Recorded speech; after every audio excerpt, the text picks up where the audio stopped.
Students, आज हम start कर रहे हैं कंटिन्यूटी ऑफ ए फंक्शन से। किसी फंक्शन के ग्राफ की कंटिन्यूटी को डिफ़ाइन करेंगे।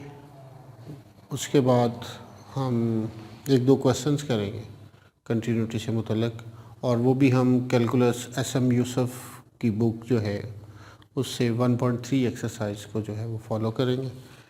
सो डेफिनेशन कुछ इस तरह से है।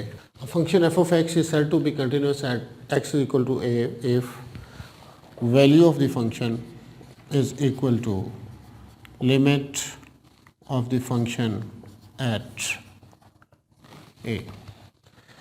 स्टूडेंट्स, अगर फंक्शन की वैल्यू जो है ए पर वो इक्वल हो जाए लिमिट ऑफ द फंक्शन से के, तो फिर हम कहते हैं कि फंक्शन जो है वो कंटिन्यूस है। अब पहले हम देखते हैं कि वैल्यू ऑफ फंक्शन से हम जब मुराद लेते हैं तो वो क्या है। अज्यूम कर लेते हैं कि हमारे पास एफ ऑफ एक्स जो है वो एक्स स्क्वायर है और हम ए को फिक्स कर लेते हैं कि वो हमारे पास 2 है। तो value of the function at 2 का मतलब होगा 2 को हम x की जगह पुट कर देंगे जो कि आंसर 4 होगा। तो ये कहलाएगी value of the function at 2। Graphically अगर हम इसको देखें तो ये हमारा एक्स स्क्वायर का ग्राफ होगा, just like this one, y is equal to X square. और यहाँ कहीं हम अज्यूम कर लेते हैं कि ये 2 है, तो ये जो वर्टिकल लाइन है जिसकी लेंथ 4 आ रही है, ये हमारे पास value of the function at 2 हो जाएगी। अगर हम इस पॉइंट को लिस्ट करना चाहेंगे तो ये पॉइंट 2 और एफ ऑफ 2 से लिस्ट हो जाएगा, यानी 2 और 4 जो है वो हमारे पास ये पॉइंट आ जाएगा। तो ये वैल्यू ऑफ द फंक्शन जो है वो डिफरेंट फंक्शंस के लिए डिफरेंट होती है। मिसाल के तौर पर अगर हम फंक्शन चेंज कर दें और हमारे पास फंक्शन हो x square -4 divided by x -2 और हम x को फिर 2 ही रखना चाहें, तो इस दफ़ा हम जब value of the function at 2 calculate करने की कोशिश करेंगे तो वो कैलकुलेट नहीं होगी, यानी ये 0/0 फॉर्म बन जाएगी। तो हम कहेंगे कि फंक्शन जो है वो 2 पे डिफाइंड नहीं है। तो फंक्शन के कंटिन्यूस होने के लिए ये ज़रूरी होता है कि वो उस पॉइंट पे फंक्शन डिफाइंड हो, यानी उसकी कोई वैल्यू कैलकुलेट हो सके। ये तो होगी वैल्यू ऑफ द फंक्शन की बात।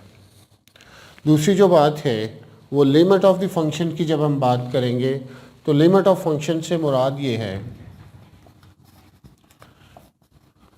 कि फंक्शन की लिमिट जो है वो कैलकुलेट हो सके। मिसाल के तौर पर एक केस ये आता है कि जब हमें फंक्शन की लेफ्ट हैंड लिमिट और राइट हैंड लिमिट की ज़रूरत पड़ती है, तो ऐसी सूरत में दोनों लिमिट्स जो हैं वो बराबर होनी चाहिए, यानी लेफ्ट हैंड लिमिट और राइट हैंड लिमिट जो है वो कैलकुलेट हो सके, तो फिर दोनों इक्वल हो।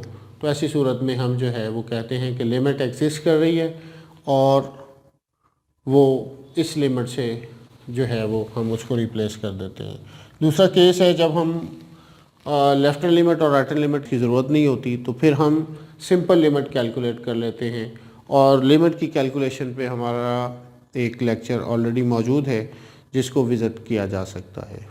स्टूडेंट्स, ज़रा इस तरह से भी इस वाले पॉइंट को इस तरह से देखते हैं कि यहाँ पे हमारे पास कोई बॉक्स है और ये हमारे पास एक वायर है जिसके साथ हमने एक बल्ब को जो है वो ज्वाइन किया हुआ है। यहाँ से जब हम ऑन करते हैं कनेक्शन से तो हमारे पास ये जो बल्ब है ये इल्यूमिनेट हो जाता है, यानी ऑन हो जाता है और रोशनी आना शुरू हो जाती है। मतलब यहाँ से जो करंट है वो फ़्लो कर रहा है और बल्ब तक जा रहा है। अगर किसी वजह से दरमियान में एक छोटा सा गैप आ जाए तो अब बटन ऑन करने के बावजूद भी ये बल्ब जो है वो इल्यूमिनेट नहीं होगा।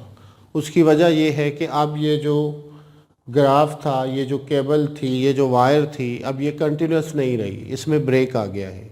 लिहाजा हमारे इसको ऑन करने के बावजूद भी ये ऑफ ही रहेगा। तो उसकी वजह सिंपल डिसकंटिन्यूटी है जो इस पॉइंट के ऊपर मौजूद है। सो इस वजह से भी हम फंक्शन की कंटिन्यूटी में ज़्यादा इंटरेस्टेड होते हैं कि हमें फंक्शन का जो है वो बिहेवियर स्टडी करना होता है। सो इसी तरह अगर हम किसी फंक्शन की कंटिन्यूटी को डिस्कस करते हैं तो हम ये देखते हैं कि वो फंक्शन किसी पॉइंट पे कंटिन्यूस है, फिर वो जब उस पॉइंट पे कंटिन्यूस होगा तो दो बातें तो ऑब्वियस हो जाएंगी कि value of the function calculate हो सकेगी उस पॉइंट पे, और secondly limit of the function जो है वो उस पॉइंट पे कैलकुलेट हो सकेगी। जब ये दोनों चीज़ें कैलकुलेट हो सकेंगी और फिर ये इक्वल हो जाएंगी तो फिर हम इसको कहेंगे कि ये जो है फंक्शन जो है वो कंटिन्यूस है इस पॉइंट पे।